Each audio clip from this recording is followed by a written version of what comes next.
Imagine foi escrito em 71. Foi escrito em 71. Inclusive, tem um lance interessante, que é o seguinte, viu, Aline? Que o John Lennon faz uma autocrítica, porque ele não citou, na primeira vez que eles lançaram a música, em 71, ele não citou que uma das pessoas que ajudou a elaborar o texto, o tema e a própria música foi a Yoko Ono, a companheira dele. Na época, eles já estavam juntos, né? Então, ela, em 60, isso foi em 71, né? Em 68, se não me engano, ela inaugurou uma exposição com a obra dela, era uma artista plástica, Sim. e que a palavra imagine foi a palavra dominante nessa exposição, né?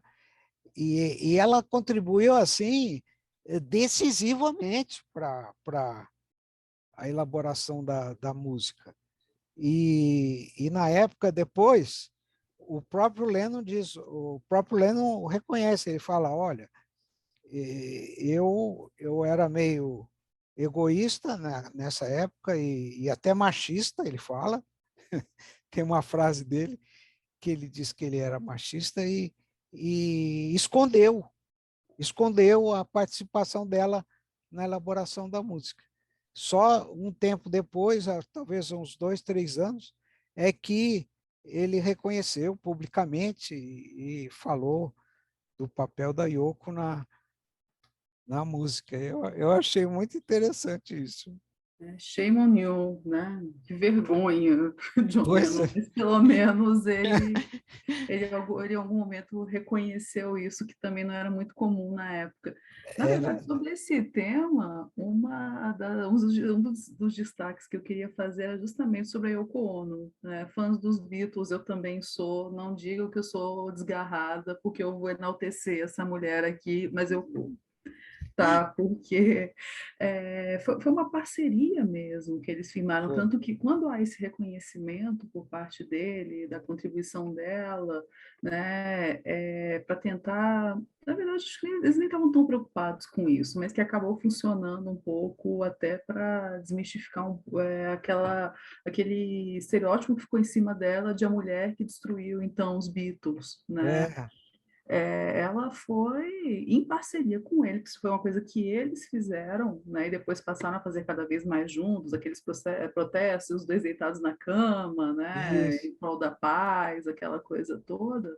Ela foi uma pessoa que desde sempre era uma ativista, ela era uma artista plástica, ela é uma compositora e ela ainda é, né? Até hoje, ela mesmo depois da morte dele, né? Aliás, em algum momento aqui, né? O Pedro estava falando ali em 68, quando acho que nem sei se foi na nossa conversa agora ou se foi na prévia. Acho que o pessoal do podcast aqui não era nascido e tal. Pois é, eu nasci no dia anterior à morte do John Lennon, nasci em 7 de dezembro de 1980. Ele morreu em 8 de dezembro, ele foi assassinado, né, Uhum. em 8 de dezembro É. Poxa, de 1980. Pois é, não pude desfrutar da presença dele aqui na Terra, só conheci a obra mesmo. Uhum.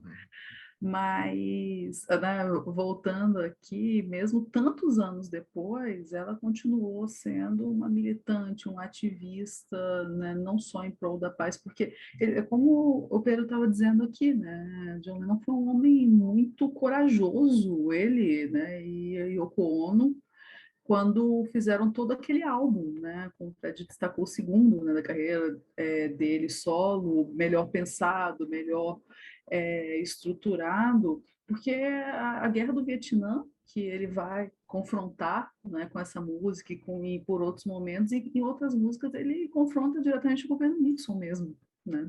Ele se é, coloca e está posto, né? Então tem uma importância mesmo de arte política né, que é uma coisa que precisa ser destacada mesmo, e com a contribuição da Yoko Ono, que talvez, né, tenha tido um papel realmente protagonístico mesmo nessa nova fase da carreira dele. E assim, para encerrar Uhum. essa minha parte, semana passada, né, eu sempre nas nossas redes sociais a gente faz algumas enquetes, né, com o pessoal que segue a gente, e antes do episódio o episódio 4 da semana passada, a gente fez uma, né, sobre justamente esse debate, né, guerra e paz, idealismo, realismo. E como tem um apelo muito de imagem, de música, né? Quando eu perguntava para o pessoal se eles estavam mais no clima da paz ou da guerra, a imagem que a gente colocou foi essa aqui, ó. Deixa eu ver se agora dá para ver. Acho que não deu para ver a imagem, mas a música dá para ouvir pelo menos, né? Porque realmente, você pensar em uma música hino, né? que lembre a paz e lembrar de alguma outra, né, é difícil disso acontecer. Verdade. Então, É uma enfim. coisa interessante também, uma opinião um dos produtores dos Beatles, chamado Phil Spector. Ele disse assim: eu sempre achei que Imagine poderia ser uma espécie de hino nacional, mas eu já mudaria essa frase para dizer que ele poderia ser uma espécie de hino internacional, né? Mundial, Porque né? é mundial, porque o, a mensagem principal dele, que é isso tudo que o Fred já disse, né?